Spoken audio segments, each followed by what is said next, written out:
Good evening, friends and viewers. Welcome back. So నిన్న అనుకున్నట్టుగా Nifty మీకు ఈ రేంజెస్ ఇచ్చాను 19,850 అండ్ 19,700. ఓకే, తర్వాత ఏం చెప్పాను, 19,780 ఇన్ అండ్ అరౌండ్గా అది లాంగ్ టర్మ్ రెసిస్టెన్స్గా ఉంది అనేసి మీకు చాలా తూరుగా 2 days నుంచి కూడా మీకు చెప్తూనే వచ్చాను, అవునా? ఆ లాంగ్ టర్మ్ రెసిస్టెన్స్ ఏం చేస్తుందంటే అదిను high level long term resistance. So అక్కడ హర్డిల్ అనేది ఏర్పడుతుంది. ఎక్కడంటే చూడండి, ఇక్కడ ఇది ఈ రెడ్ లైన్ వేసాం కదా, సో అది వచ్చేసి long term resistance. Okay, so మీకు ఇవ్వడం కానీ నిన్న 19,750 అబోవ్ అయితేనే బై చేయండి వేసి అన్నాను. ఇక్కడ చూడండి, ఇక్కడ ఇది అందులో ఏం చెప్పాను మీకు, ఈ రేంజెస్లోనే ఆడుతుంది అనేసి చెప్పాను, అవునా? ఈ రేంజెస్లోనే ఆడుతుందని చెప్పాను. సో మీరు క్లియర్గా వీడియో క్లియర్గా విని ఉంటే డెఫినెట్గా నేను ఇది 19,780 పాయింట్అవుట్ చేశాను. సిన్స్ 3 days ఇంకా రెసిస్టెన్స్ అవుతుంది అనేసి, అవునా? ఇది 19,850 అబోవ్ అయితేనే బై చేయండి అనేసి. తర్వాత ఇక్కడ ఏం జరిగిందంటే మీకు నిన్న ఇచ్చినట్టుగా 19,700 అనేది ఒక సపోర్ట్ జోన్ అనేసి చెప్పాను. ఇఫ్ ఇది బ్రేక్ అవుతే ఇది టార్గెట్ అనేసి 19,600 అనేది చెప్పాను. యాక్చువల్ జరిగింది ఏమంటే ఇక్కడ నిన్నటి వరకు ఒక ట్రెండ్ అయితే క్రియేట్ చేసింది కానీ ఒక ఛానల్ అయితే క్రియేట్ చేయలేదు. ఈ పొద్దు ఒక ఛానల్ క్రియేట్ చేసింది. ఓకే, ఆ ఛానల్ ఎలా అంటారంటే మీకు ఇది ఈ విధంగా ఒక ఛానల్ క్రియేట్ అయింది. నౌ ఇప్పుడు మనకు ఒక క్లియర్ పాత్ అనేది దొరికిందనమాట ట్రేడ్ చేయడానికి. ఓకే ఓకే రేపటి ట్రేడ్ సెటప్ చేసుకోవడానికి ఇంట్రాడే కన్నా మనం ఫస్ట్లీ డే వైజ్ చెక్ చేద్దాం. డే వైజ్ వచ్చేసి ఫస్ట్ ఎస్జిఎక్స్ నిఫ్టీ చెక్ చేద్దాం. ఓకే, ఎస్జిఎక్స్ నిఫ్టీ ఇక్కడ పాజిటివ్గా కనిపిస్తుంది. ఓకే, సో ఎస్ఎన్పి 500 కూడా ఒకటి చెక్ చేద్దాం. ఎస్ఎన్పి 500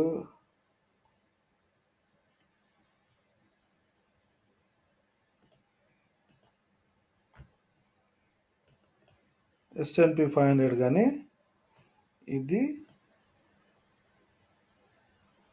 పాజిటివ్గానే ఉంది. ఓకే, రేపటి కోసం రేపు మార్కెట్ మన మార్కెట్ కూడా పాజిటివ్గా కనబడవచ్చు, ఎందుకంటే యుఎస్ మార్కెట్స్ ప్లస్లోనే ఉన్నాయి. సో ఎస్జిఎక్స్ నిఫ్టీ ఆల్రెడీ ప్లస్లో ఉంది ఇక్కడ. ఓకే,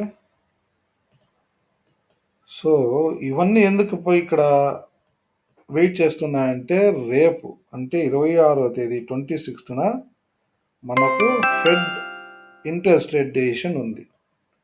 అదే అయిన తర్వాత నెక్స్ట్ డే 27కి మీకు యుఎస్ ఫెడ్ కాన్ఫరెన్స్ ఏదో ఉంది అక్కడ. ఓకే, ఈ 2 రోజుల్లో తర్వాత 27th జీడిపి డేటా ఒకటి ఉంది, యుఎస్ డేటా. ఇవన్నీ important datas. Interest rate decision, US interest rate decision రేపు 26వ తేదీ, అవునా? సో అందుకోసమే యుఎస్ మార్కెట్స్ కూడా ఎక్స్పెక్టేషన్ పాజిటివ్గా ఉండొచ్చు అనేసి, అంటే ఇంట్రెస్ట్ రేటు పెంచరేమో అనేసి ఒక ఆలోచనతో ఎస్ఎన్పి 500 అనేది కొద్దిగా పాజిటివ్గా మూవ్ అవుతుంది ఇక్కడ.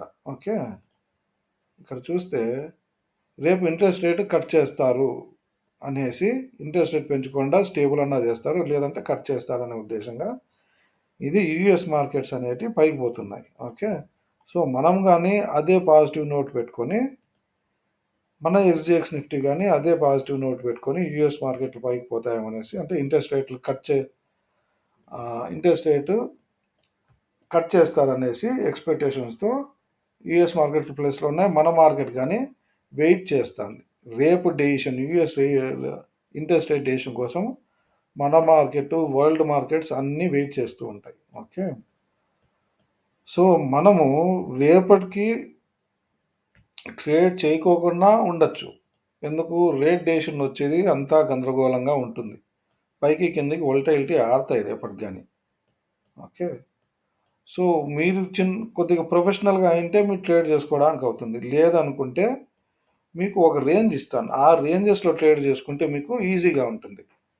బట్ రేపైతే ఇంట్రెస్ట్ రేట్ డెసిషన్ ఉంది కాబట్టి యూఎస్ ఇంట్రెస్ట్ రేట్ డెసిషన్ మీరు వీలైనంత వరకు లైట్‌గా ఉండడం. ఏవి పొజిషన్స్ క్యారీ ఫార్వర్డ్ చేయకోకుండా లైట్‌గా ఉండడం బెస్ట్. ఎందుకలా అంటానంటే ఇక్కడ మనకు ఆల్రెడీ కూడా ఒక లైట్‌గా డౌన్ ట్రెండ్ కనబడిస్తుంది. అవునా? ఈ సైడ్. ఈ ఈ బ్లాక్ లైన్స్ మధ్యలో మీకేసాను చూడండి. అది డౌన్ ట్రెండ్ కనబడిస్తుంది. ఓకే. బట్ డౌన్ ట్రెండ్ అనేసి వెంటనే డౌన్ ట్రెండ్ అయితే ఉండదు. ఓకే. అది రేపు మర్నాడుకి డెసిషన్ అవుతుంది. ఇంట్రెస్ట్ రేట్ తర్వాత 27థ్ జీడీపీ డేటా ఉంది. అది అయిన తర్వాత ఏదో ఒక ట్రెండ్ తీసుకుంటుంది. అప్ సైడో, డౌన్ సైడో తీసుకుంటుంది. ఓకే. అంతవరకు మనము సైడ్ వేస్‌లోనే మార్కెట్ అంతా చూస్తాం. ఓకే. సో, అది. ఇప్పుడు మీకు రేపటికి ట్రేడ్ సెటప్ ఎలా చేసుకోవాలా? రేంజెస్ ఏముంటాయనేది మీకు చూపిస్తాను. ఓకే. రేపటికి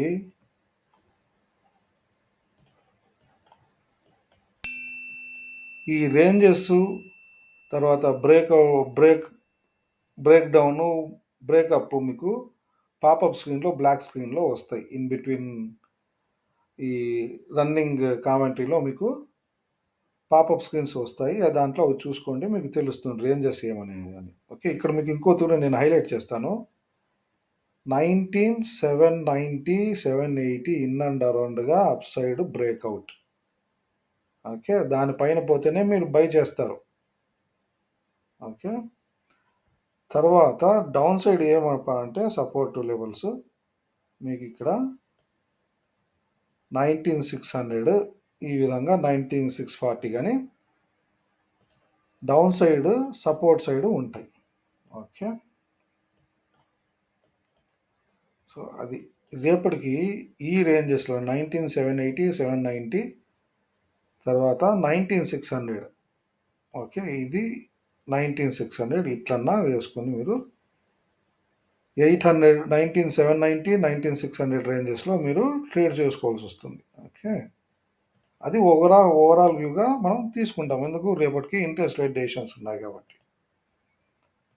ఓకే. ఇప్పుడు మనము పాసిబిలిటీస్ ఏమేమనేది ఒక తూరి ట్రేడ్ పాసిబిలిటీస్ ఏమేమి దొరుకుతాయనేది చూస్తాం ఒక తూరి. సో,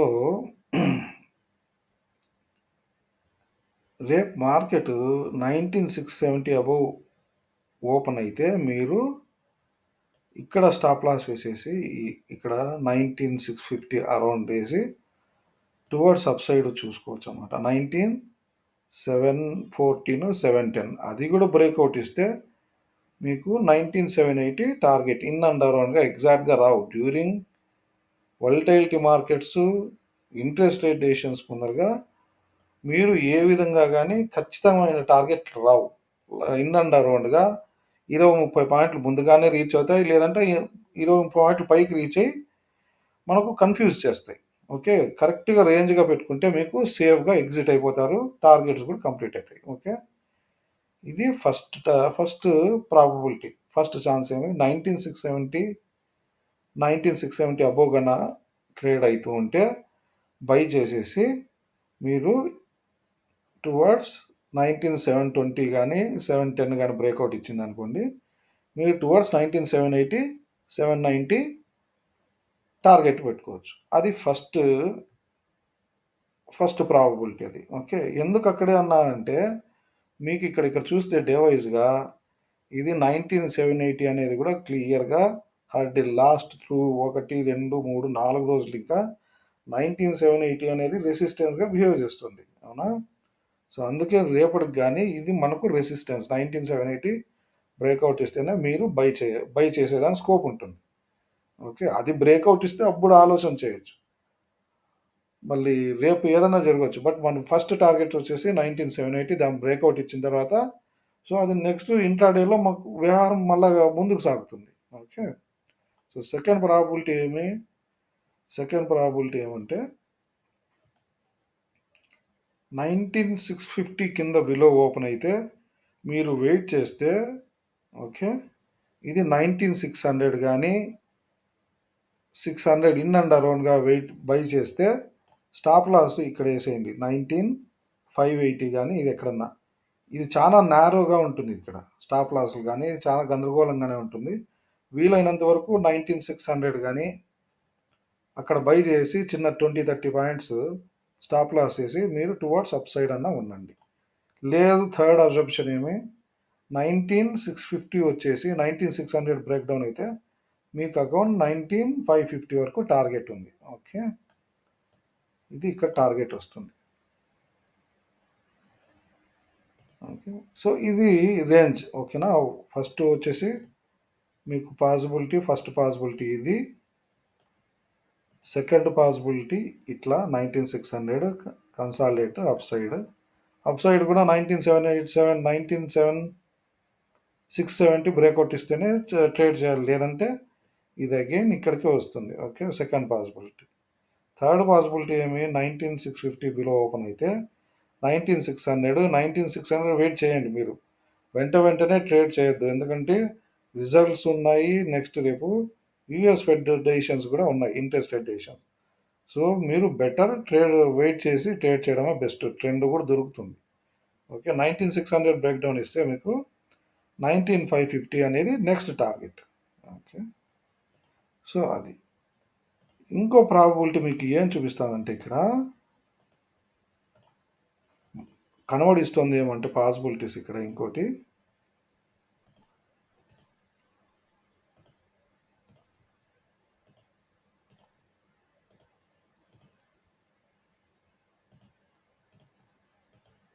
సో నిన్న మొన్న యావరేజ్గా ఎంత మూవ్ అవుతున్నాయంటే, అంటే నిఫ్టీ ఒక పాయింట్స్, నంబర్ ఆఫ్ పాయింట్స్లోనే ట్రేడ్ అవుతుంది అనమాట. అది మీకు ఇక్కడ చూపిస్తాను. అది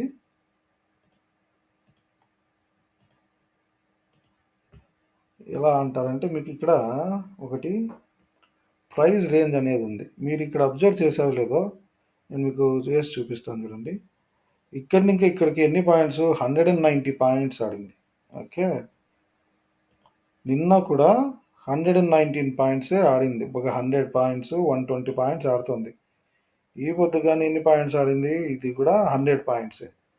సో ఇప్పుడు మనం ఇంకో రకంగా ఈ రేంజెస్ లేకుండా ఇంకో రకంగా ఆలోచించుకున్నా కూడా, నిఫ్టీ ఇక్కడి నుంచే వేసుకున్నా కూడా మనము ఇక్కడి నుంచి మనము ఈ పొద్దు క్లోజింగ్ పెట్టుకున్నా కానీ దాని కింద పాయింట్స్ ఎంత టార్గెట్ 100 పాయింట్స్ అనుకుంటే ఆల్మోస్ట్ ఆల్ 19570 కానీ 19550 కానీ సేమ్ ఇదే మిడ్ పాయింట్లో పెట్టుకొని మనము రేపు మార్నింగ్ ఓపెన్ అయితే ఇక్కడి నుంచి ఇక్కడికి మనకు ఆల్మోస్ట్ ఆల్ 19770 780. సో రేంజెస్ వేసుకోవచ్చు, లేదంటే daily volatility of Nifty check చేసుకొని మనము ఈ రకంగా కూడా ఒక రకంగా టార్గెట్స్ పెట్టుకోవచ్చు అనమాట. ఓకే, సో అందుకే అనడం ఏమి, ఇక్కడ కానీ ఓపెన్ అయితే 19650 ఓపెన్ అయితే వెయిట్ చేయండి 19600 దగ్గర. లేదు అగైన్ మీరు 19560 దగ్గర కూడా వెయిట్ చేయొచ్చు, అక్కడ కూడా బై చేసుకునే స్కోప్ ఉంటుంది. ఓకే, సో నిదానంగా ఈ వీడియో చూసిన వాళ్ళు మీకు ఒక క్లియర్ ఐడియా వస్తుంది. ఓకే, లైక్ ఇక్కడ 19600 బ్రేక్ డౌన్, ఇది టార్గెట్. అగైన్ ఇక్కడ కన్సాలిడేషన్ వేసి మళ్ళీ ఇక్కడ కూడా ఎంటర్ కావచ్చు.